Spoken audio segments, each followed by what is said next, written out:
Hello everyone, welcome back to my YouTube channel. I hope you all are fine.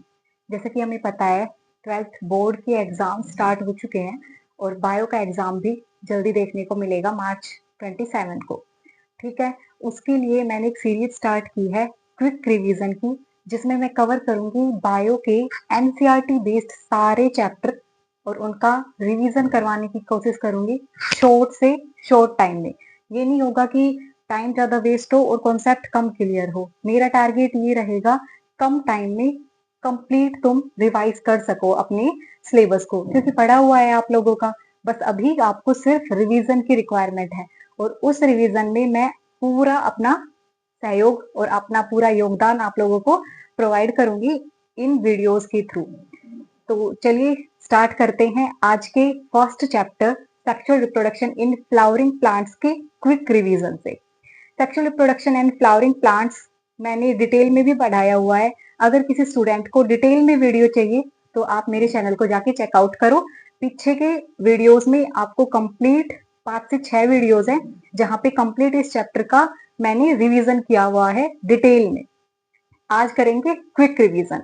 तो सबसे पहले sexual reproduction को पढ़ने से पहले ये पता होना चाहिए कि सेक्सुअल रिप्रोडक्शन होता कहाँ पे है। मतलब भाई, रिप्रोडक्शन करवाने के लिए प्लांट के अंदर कोई ऑर्गेनेली या कोई पार्ट होता होगा जहाँ पे रिप्रोडक्शन होता होगा, तो वो क्या है? फ्लावर है। फ्लावर एक पार्ट है किसी भी प्लांट का जहाँ पे सेक्सुअल रिप्रोडक्शन होता है। तो फ्लावर में जो रिप्रोडक्टिव पार्ट है वो मेनली दो हैं, एक तो मेल रिप्रोडक्टिव पार्ट और एक female reproductive part. Male reproductive part को हम एंड्रोशियम बोलते हैं और फीमेल रिप्रोडक्टिव पार्ट को हम गाइनोशियम बोलते हैं। आपको आज क्या करना है, मेरे बोले गए एक एक वर्ड को ध्यान से सुनना है और उसे शॉर्ट नोट्स में लिखना है साथ साथ वीडियो के साथ साथ। ठीक है, जिससे कि आपके कॉन्सेप्ट सुनोगे और लिखोगे तो डबल रिवाइज हो जाएंगे। सबसे फर्स्ट है फ्लावर। फ्लावर का मेन पार्ट है मेल का स्टेमेन, जो कि दो पार्ट में डिवाइडेड है, एंथर एंड फिलामेंट। इसी को हम एंड्रोशियम कहते हैं। सेकेंड पार्ट है फीमेल रिप्रोडक्टिव पार्ट, जो है पिस्टल, जो डिवाइडेड है स्टिग्मा, स्टाइल एंड ओवरी में। अब फर्टिलाइजेशन होने से पहले क्या क्या प्लांट में चेंजेस होते हैं, क्या क्या स्ट्रक्चर्स होते हैं, प्री फर्टिलाइजेशन इवेंट्स के बारे में अभी हम देखते हैं। तो प्री फर्टिलाइजेशन इवेंट्स, उसमें क्या है, जो मेल पार्ट है फ्लावर का, क्या था मेल पार्ट? हमारा स्टेमन। तो स्टेमन के एंथर के अंदर क्या होता है?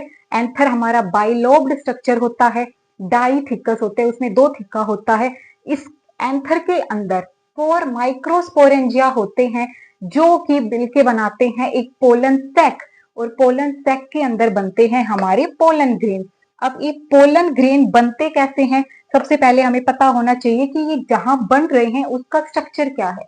तो पोलन ग्रेन्स हमारे माइक्रोस्पोरेंजियम के अंदर बनते हैं, जिनका स्ट्रक्चर है आउटर मोस्ट लेयर उसकी एपिडर्मिस है, उसके बाद एंडोथेशियम, फिर मिडल लेयर, और अंदर सबसे इनर मोस्ट लेयर है टैपिटम।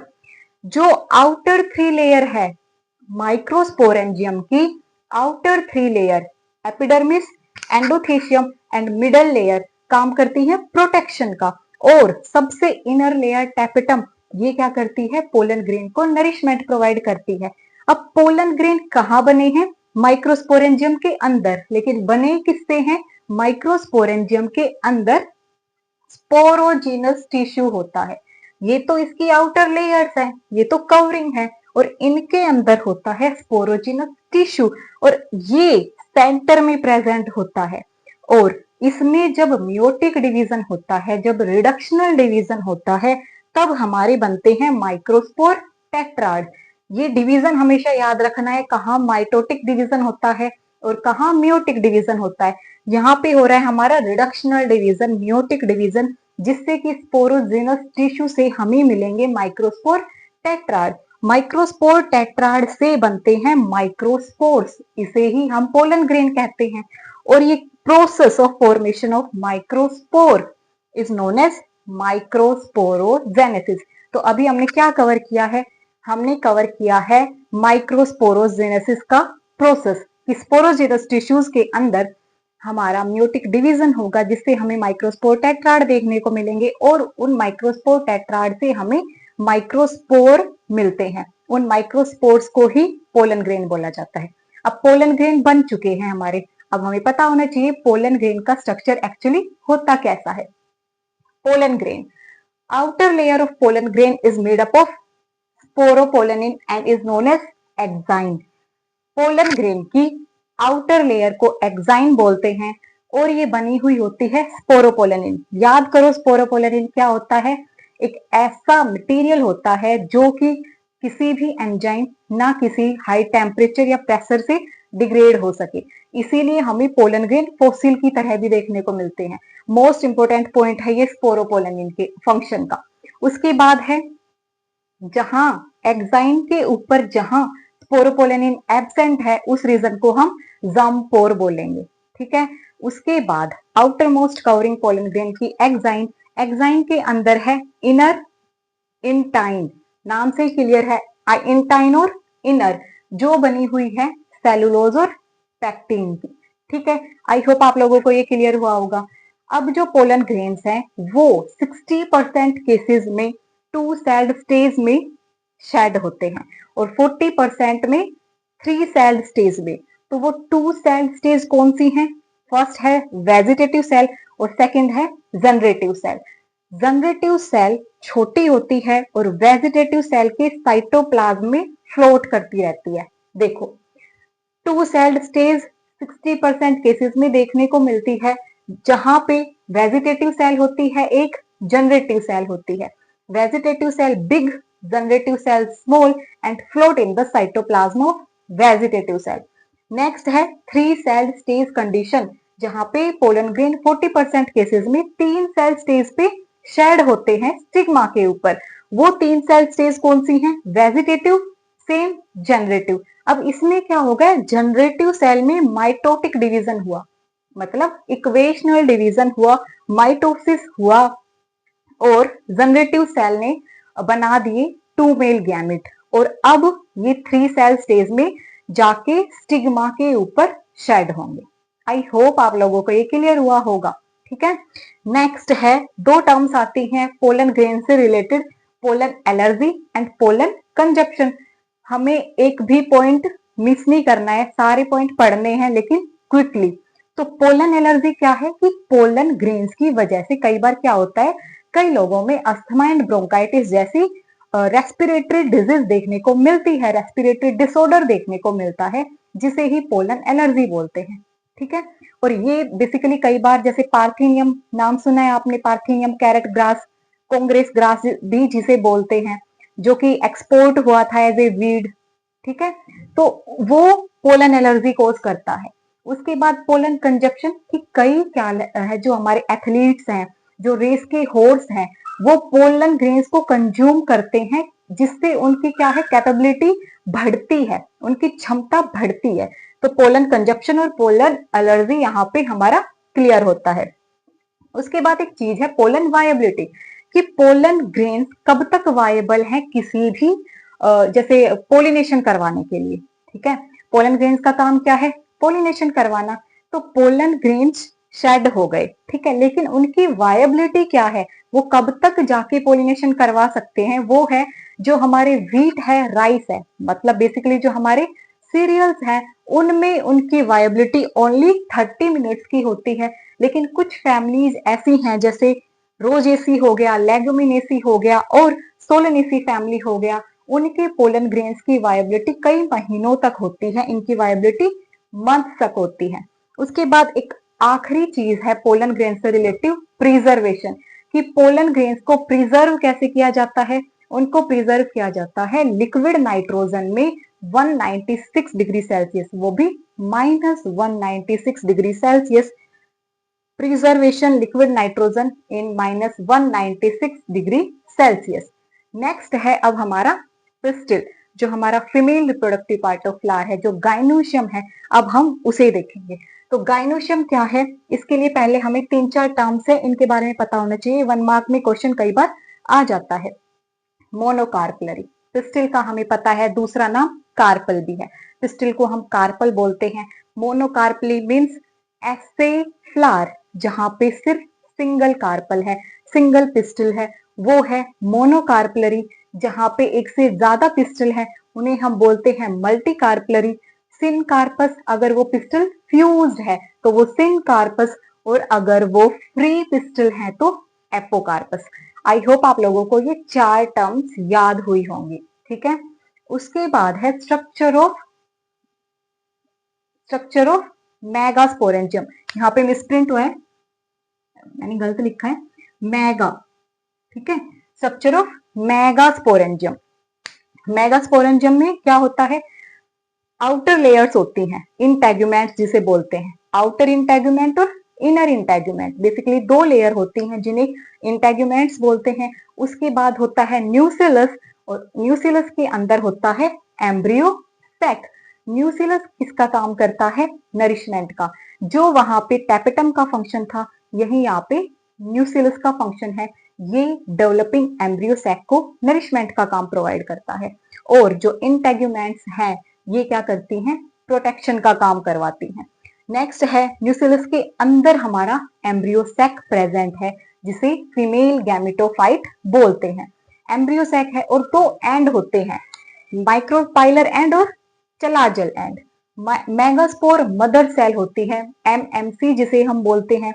इसमें क्या होता है, म्यूटिक डिवीजन होता है। म्यूटिक डिवीजन होता है, उसमें 4 मेगास्पोर एक बार बनते हैं।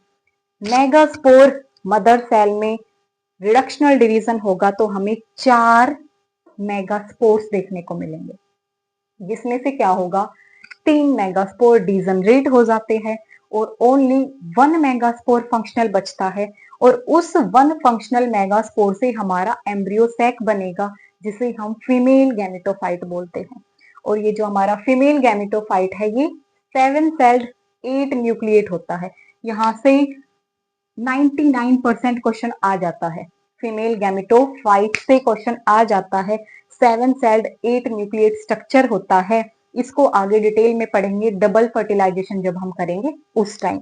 7 सेल्ड 8 न्यूक्लिएट है, इसकी 7 सेल कौन सी हैं और 8 न्यूक्लियस कौन सा है वो अभी हम देख लेते हैं। सबसे फर्स्ट है चलाजल एंड। एम्ब्रियो सैक है, उसका मैंने बताया चलाजल एंड भी होता है और माइक्रोपाइलर एंड भी होता है। तो जो चलाजल एंड है वहां पे 3 सेल्स होती हैं जिन्हें एंटीपोडल सेल्स बोलते हैं। उसके बाद क्या है, लार्ज सेंट्रल सेल। एक सेल होती है सेंट्रल सेल, बड़ी सी लार्ज, और उसके अंदर 2 पोलर न्यूक्लियाई होते हैं। एक सेल है याद रखना, और उसके अंदर 2 पोलर न्यूक्लियाई हैं। नेक्स्ट है माइक्रोपाइलर एंड। वहां पे क्या होता है, 2 सिनर्जिड और 1 egg cell. 2 synergid 1 egg cell को मिलके हम एग एपरेटस भी बोलते हैं। तो अब यहाँ पे क्या हो गए, 3 cell antipodal, 2 synergid 5, 1 egg cell 6, और 1 लार्ज सेंट्रल सेल 7 सेल हो गई, और 8 न्यूक्लियस। इन 3 एंटीपोडल सेल के पास 3 न्यूक्लियस, 2 सिनर्जिड के पास 2 न्यूक्लियस, 1 एग सेल के पास 1 न्यूक्लियस, लेकिन लार्ज सेंट्रल सेल के पास 2 न्यूक्लियस हैं। इसलिए ये कंडीशन है 7 सेल्ड 8 न्यूक्लिएट। ये था हमारा एम्ब्रियो सैक, या मैं कहूं फीमेल गैमेटोफाइट का स्ट्रक्चर। अब आगे कंटिन्यू होगा पोलिनेशन का टॉपिक। पोलिनेशन क्या होता है, पोलिनेशन होता है basically transfer of pollen grain from anther to stigma of a flower.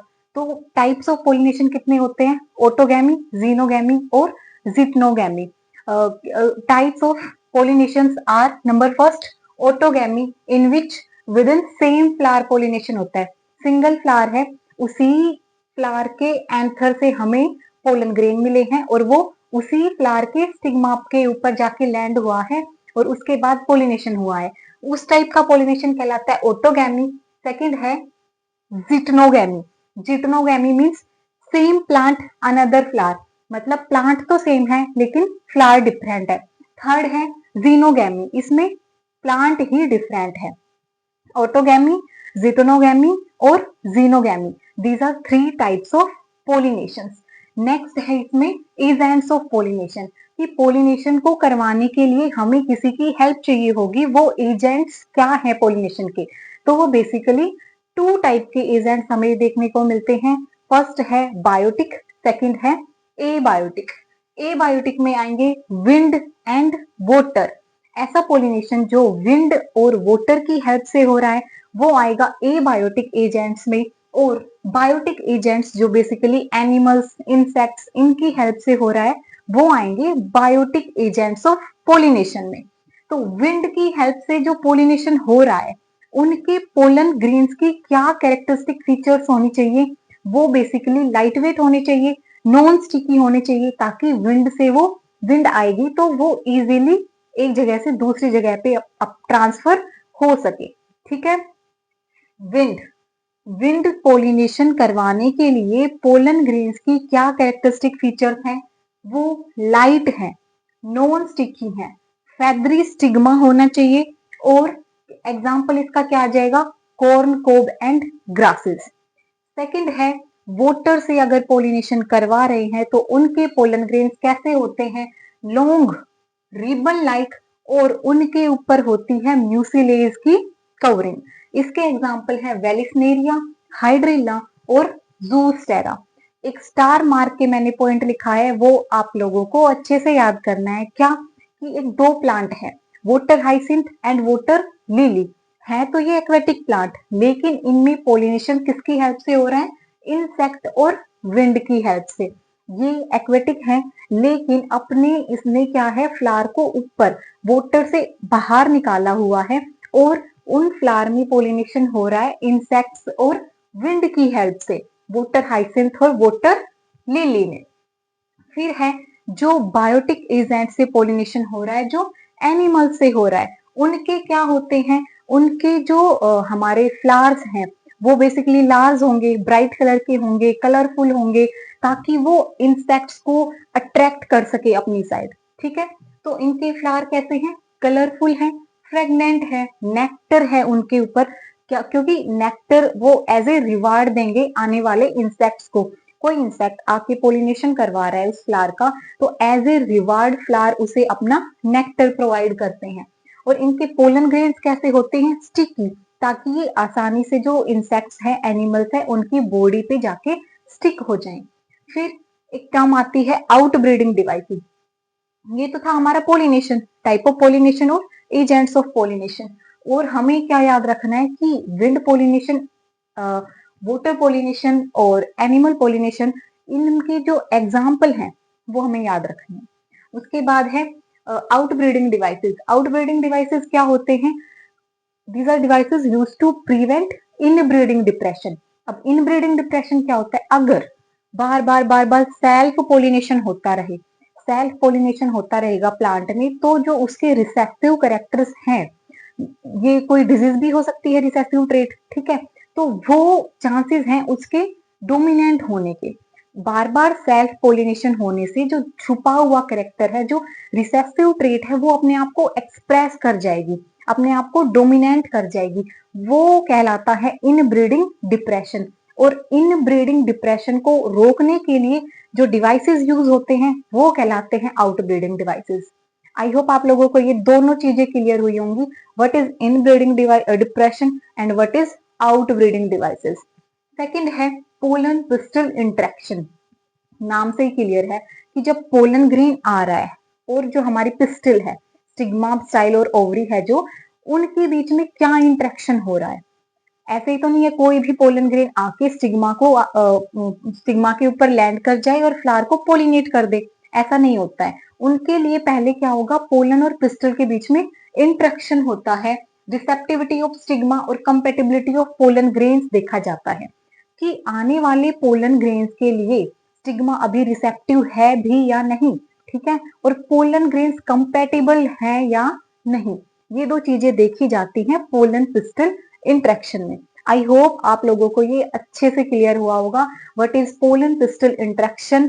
इसमें क्या देखेंगे हम, स्टिग्मा की रिसेप्टिविटी और पोलन ग्रेन्स की कंपैटिबिलिटी। ठीक है। नेक्स्ट जो चीज आएगी इस चैप्टर में वो रहेगा आर्टिफिशियल हाइब्रिडाइजेशन। आर्टिफिशियल हाइब्रिडाइजेशन में हम दो चीजें करते हैं, इमैस्कुलेशन एंड बैगिंग। इसमें बेसिकली हम चाह क्या रहे हैं, हम चाहते हैं कि जो हमारा डिजायर्ड पोलन ग्रेन है वही जाके पोलिनेशन करवाए। तो उसके लिए हमें क्या होगा जो अनडिजायर्ड पोलन ग्रेन है, ओरिजिन कहाँ से है पोलन ग्रेन का? एंथर से। जो मेल पार्ट है फ्लावर का उससे है। तो हम इमैस्कुलेशन में क्या करते हैं, उस एंथर को ही कट कर देते हैं। अब उस एंथर को हमने कट कर दिया तो क्या होगा, पोलिनेशन हो नहीं सकेगा। ठीक है, ओनली क्या है, फीमेल पार्ट बचा है फ्लावर का, मेल पार्ट को हमने कट कर दिया और बैगिंग में क्या करेंगे, उसको एक बैग से कवर कर देंगे। और जो हमारा डिजायर्ड पोलन ग्रेन होगा, जो हम हाइब्रिड हमारा पोलन ग्रेन होगा, जो हम चाह रहे हैं ये वाला पोलन ग्रेन जाके पोलिनेशन करवाए, उसको हम यूज करेंगे और पोलिनेशन करवा देंगे। इमैस्कुलेशन में क्या करते हैं, हम हमारे जो फ्लावर का मेल पार्ट है, एंथर एंड फिलामेंट पार्ट है, उसको रिमूव कर देते हैं ताकि पोलन ग्रेन्स बने ना। पोलन ग्रेन्स बनेंगे नहीं तो पोलिनेशन भी नहीं होगा। और बैगिंग में हम उस फ्लावर को बैग से कवर कर सकते हैं ताकि बाहर से कोई pollen grain, undesired pollen grain बाहर से दूसरे फ्लावर का आके उसे पोलिनेट न कर दे। ठीक है, तो ये इसके लिए हम करते हैं, इससे हमारा हो जाता है आर्टिफिशियल हाइब्रिडाइजेशन। आई होप आपको समझ आया होगा। उसके बाद है double fertilisation, most important part of this chapter, double fertilisation. अच्छे से याद करके जाना है, इसके डायग्राम भी याद करके जाने हैं। डबल फर्टिलाइजेशन क्या होता है? डबल फर्टिलाइजेशन में बेसिकली ट्रिपल फ्यूजन और सिनगैमी देखने को मिलती है। सिनगैमी क्या होता है? सिनगैमी होता है fusion of one male gamete with the egg cell, is known as syngamy. ठीक है, सेकंड फिर ट्रिपल फ्यूजन क्या है? ट्रिपल फ्यूजन है fusion of one male gamete with the polar nuclei of central cell, this is known as triple fusion. And syngamy plus triple fusion is equal to double fertilisation. ठीक है, syngamy और triple fusion को मिला के हम बोलते हैं double fertilisation. Syngamy क्या है? Egg plus male gamete. Male gamete हमें पता है, पोलन ग्रेन जब आता है पोलन ट्यूब से तो दो, एक जो जनरेटिव सेल थी, एक वेजिटेटिव सेल थी। जनरेटिव सेल डिवाइड हो जाती है और दो मेल गैमीट बनाती है। तो वो एक मेल गैमीट फ्यूज होगा एग के साथ और बनाएगा हमारा जाइगोट, और ये जाइगोट फर्दर डेवलप होगा एम्ब्रियो में। उसके बाद ट्रिपल फ्यूजन में क्या होता है, जो सेंट्रल सेल थी उसका जो पोलर न्यूक्लियाई था उसके साथ एक मेल गैमीट फ्यूज होगा और क्या बनाएगा, primary endosperm cell, and this primary endosperm cell will convert into endosperm. अब यहां तक हो गया हमारा डबल फर्टिलाइजेशन। फर्टिलाइजेशन हो चुका है, हमें क्या मिल चुका है, एम्ब्रियो मिल चुका है और एंडोस्पर्म बन चुका है। अब पोस्ट फर्टिलाइजेशन इवेंट्स क्या होंगे कि फर्टिलाइजेशन के बाद अब क्या हो रहा है, what is the fate of this endosperm and what is the fate of this embryo. तो एंडोस्पर्म क्या है, रिजर्व फूड मटेरियल है एंडोस्पर्म के अंदर, जो कि न्यूट्रिशन प्रोवाइड करेगा इस डेवलपिंग एम्ब्रियो को। ठीक है, endosperm have reserve food material. अब एंडोस्पर्म भी क्या है, या तो वो कंप्लीटली कंज्यूम कर लिया है इसने, एम्ब्रियो ने, जब ये एम्ब्रियो डेवलप हो रहा था उस टाइम पे क्या है, एंडोस्पर्म को कंप्लीटली यूटिलाइज कर लिया गया। कई केसेस में क्या होता है, एंडोस्पर्म को कंप्लीटली यूटिलाइज नहीं किया जाता, वो बच जाता है, वो परसिस्टेंट रहता है। तो ऐसा एंडोस्पर्म जो कंप्लीटली कंज्यूम हो चुका है उसके एग्जाम्पल हैं पी एंड बीन्स। और परसिस्ट इन सीड, सीड में एंडोस्पर्म कंप्लीटली यूटिलाइज नहीं किया गया है, उनकी एग्जाम्पल हैं कैस्टर और कोकोनट। Castor and coconut. अब कोकोनट में हमें एक दो चीज याद रखनी है, कोकोनट का एक स्पेसिफिक केस दिया हुआ है एनसीईआरटी में कि फ्री न्यूक्लियर एंडोस्पर्म और सेलुलर एंडोस्पर्म। कोकोनट में दो टाइप का एंडोस्पर्म होता है, फ्री न्यूक्लियर एंडोस्पर्म और सेलुलर। फ्री न्यूक्लियर कौन सा होता है, जो हम कोकोनट वाटर पीते हैं वो बेसिकली एक एंडोस्पर्म है, फ्री न्यूक्लियर एंडोस्पर्म वो है। सेकंड क्या है, सेलुलर, जो व्हाइट पार्ट हम खाते हैं कोकोनट का, व्हाइट जो कर्नल होता है वो होता है हमारा व्हाइट कर्नल है सेलुलर। ठीक है, फ्री न्यूक्लियर में ही सेल डिवाइड होती हैं, वो बना देती हैं सेलुलर। ठीक है, तो कोकोनट का केस हमें याद रखना है, इसमें दो टाइप का एंडोस्पर्म देखने को मिलता है, free nuclear and cellular. Next है एम्ब्रियो। ये तो था हमारा एंडोस्पर्म का फेट कि जो एंडोस्पर्म बना है इसका क्या फेट था, इसने जाके क्या किया है, इसने जाके एम्ब्रियो को न्यूट्रिशन प्रोवाइड किया है। अब एम्ब्रियो का क्या केस है, एम्ब्रियो कंप्लीटली डेवलप होने से पहले कई स्टेजेस आती हैं इसके प्री डेवलपमेंट की। सबसे पहले एम्ब्रियो बनता है प्रो एम्ब्रियो, फिर ग्लोबुलर एम्ब्रियो बनता है, फिर बनता है हार्ट शेप, एंड उसके बाद हमें मैच्योर एम्ब्रियो मिलता है। ये सीक्वेंस हमें याद रखनी है, pro embryo, globular embryo, heart shape embryo and mature embryo. ठीक है। अब जो हमारे डाइकोट एम्ब्रियो है और मोनोकोट एम्ब्रियो है उसमें क्या डिफरेंस है, डाइकोट एम्ब्रियो में एम्ब्रियोनल एक्सिस होती है और 2 कोटिलिडन होते हैं। डाइकोट एम्ब्रियो में एम्ब्रियोनल एक्सिस के साथ साथ 2 कोटिलिडन होते हैं। मोनोकोट एम्ब्रियो में सिर्फ 1 कोटिलिडन होता है, सिंगल कोटिलिडन होता है, उसे ही क्या बोलते हैं, scutellum. What is scutellum? Single cotyledon of monocot embryo is known as scutellum. Okay. अब जो डाइकोट एम्ब्रियो है उसके 2 कोटिलिडन होते हैं और एम्ब्रियोनल एक्सिस होती है। Embryonal axis above the level of cotyledon is known as epicotyl and it terminates with plumule and form shoot.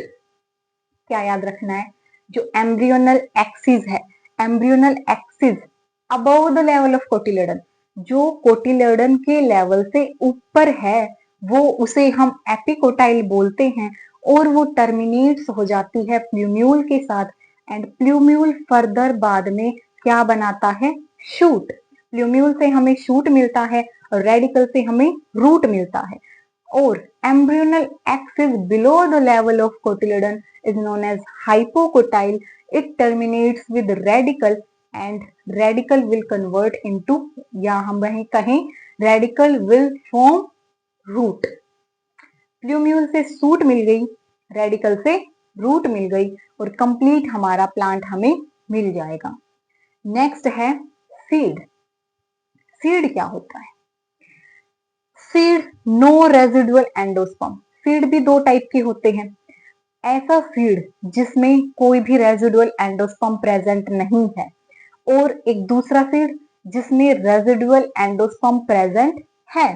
Non residual endosperm इसे हम बोलते हैं नॉन एल्ब्यूमिनस सीड, और रेजिडुअल एंडोस्पर्म उसे हम बोलेंगे एल्ब्यूमिनस सीड। जो नॉन एल्ब्यूमिनस सीड है उसका एग्जाम्पल है P and groundnut. Second, albuminous endosperm seed के एग्जाम्पल हैं व्हीट, मेज एंड बार्ले। अब जैसे ये एंडोस्पर्म है रेजिडुअल, ऐसे ही कई बार किसी किसी केस में एक्सेप्शन लगा लो या 1-2 केस, जैसे कि हमारा ब्लैक पेपर और बीट है, इनमें न्यूसिलस, जो ओव्यूल का पार्ट मैंने पढ़ाया था, इंटेगुमेंट्स और न्यूसिलस, उसके अंदर था एम्ब्रियो सैक, तो न्यूसिलस भी रिमेनिंग रहता है, न्यूसिलस भी बचा हुआ रहता है, परसिस्टेंट रहता है, वैसे न्यूसिलस को बोलते हैं पेरिस्पर्म। और इसका एग्जाम्पल है ब्लैक पेपर एंड बीट। ये क्वेश्चन कई बार आया हुआ है तुम्हारे पिछले बोर्ड के एग्जाम्स में, ठीक है, तो इसे याद रखना है, इसका एग्जाम्पल याद रखना है। एंड परसिस्टेंट न्यूसिलस के लिए एक स्पेसिफिक टर्म दी गई है, उसे हम बोलते हैं पेरिस्पर्म, इसको भी याद रखना है। सेकंड है फ्रूट। सीड के बाद नेक्स्ट है हमारा फ्रूट। फ्रूट क्या होता है? ओवरी जो है हमारा वो after fertilisation will convert into fruit, and ovary convert into fruit and wall of fruit is known as pericarp. Ovule will convert into seed and ovary will convert into fruit और fruit की wall को हम बोलते हैं pericarp. अब fruit भी हमारे 2 type के होते हैं, true fruit and false fruit. True fruit ऐसा फ्रूट जो सिर्फ और सिर्फ ओवरी से डेवलप हुआ है, this is the type of fruit which is developed only and only with the help of ovary. Ovary से कंप्लीटली फ्रूट बन गया। अगर ओवरी के अलावा फ्लावर का कोई और पार्ट यूज हो रहा है, थैलेमस यूज हो रहा है या पेडिसल यूज हो रहा है, ठीक है, ऐसे केस में जो फ्रूट बनता है उसे हम बोलते हैं false fruit. True fruit, false fruit and third है पार्थिनोकार्पिक फ्रूट। पार्थिनोकार्पिक फ्रूट क्या होता है? जो विदाउट फर्टिलाइजेशन फ्रूट हमें मिला है, पार्थिनोकार्पिक फ्रूट उसे बोलते हैं। पार्थिनोकार्पिक फ्रूट, ट्रू फ्रूट और फॉल्स फ्रूट, इनके एग्जाम्पल्स भी हमें याद रखने हैं। ट्रू फ्रूट जो सिर्फ ओवरी से डेवलप हुआ है, इसका एग्जाम्पल है हमारा मैंगो। फॉल्स फ्रूट जो ओवरी के अलावा किसी और पार्ट के कॉम्बिनेशन से बना है, वो कहलाता है हमारा फॉल्स फ्रूट और उसका एग्जाम्पल है एप्पल। थर्ड है पार्थिनोकार्पिक फ्रूट। पार्थिनोकार्पिक फ्रूट जो विदाउट फर्टिलाइजेशन फॉर्म हुआ है, इसका एग्जाम्पल है बनाना। ओके, फिर नेक्स्ट है हमारी दो टर्म्स और आती हैं, एपोमिक्सिस एंड पोली एम्ब्रियोनी। एक एक चीज, एक एक पॉइंट मैंने एनसीईआरटी का ऐड किया है जो आने वाले इस एग्जाम के लिए मोस्ट इंपोर्टेंट है। एक भी चीज को मिस करके यहाँ से नहीं जाना है, ठीक है। तो एपोमिक्सिस क्या है? Seed production without fertilisation. Seed का बनना without fertilisation is known as apomixis. Seed production without fertilisation is known as apomixis. Second है पोली एम्ब्रियोनी। नाम से ही क्लियर है, poly means many, embryo means embryony means embryo means more than one embryo in a seed. एक seed में एक से ज्यादा एम्ब्रियो का प्रेजेंट होना is known as polyembryony, ठीक है। आज हमने अभी क्या देखा है? Pollination, events of pollination. उसके बाद क्या है, जो हमारे टाइप्स ऑफ पोलिनेशन है वो, आउटब्रीडिंग डिवाइसेस क्या होती हैं, पोलन पिस्टल इंट्रैक्शन क्या होता है, आर्टिफिशियल हाइब्रिडाइजेशन क्या होता है, डबल फर्टिलाइजेशन मैं कहती हूँ most most most important, double fertilisation. उसके बाद पोस्ट फर्टिलाइजेशन इवेंट्स में हमने पढ़ा एंडोस्पर्म का फेट, एम्ब्रियो का फेट, उसके बाद डाइकोट और मोनोकोट एम्ब्रियो में डिफरेंस, उसके बाद हमने देखा epicotyl, hypocotyl, second seed and fruit. Seed and fruit में हमने इनके टाइप्स भी देखे हैं, non albuminous seed, albuminous seed, उनके हमने एग्जाम्पल भी देखे हैं। कंप्लीट मैंने मेरी तरफ से इस चैप्टर को फिनिश करवाया है विद इन आई थिंक 30 और 25 टू 30 मिनट्स के अंदर, ठीक है। तो हमें इस चैप्टर को कंप्लीटली रिवाइज करना है, एक भी पॉइंट यहाँ से मिस नहीं करना है। और आई होप ये आप लोगों को समझ में आया होगा। एक बार इस वीडियो को दोबारा से जाके चेकआउट करोगे तो तुम्हें ये बिल्कुल क्लियर हो जाएगा। Thank you so much.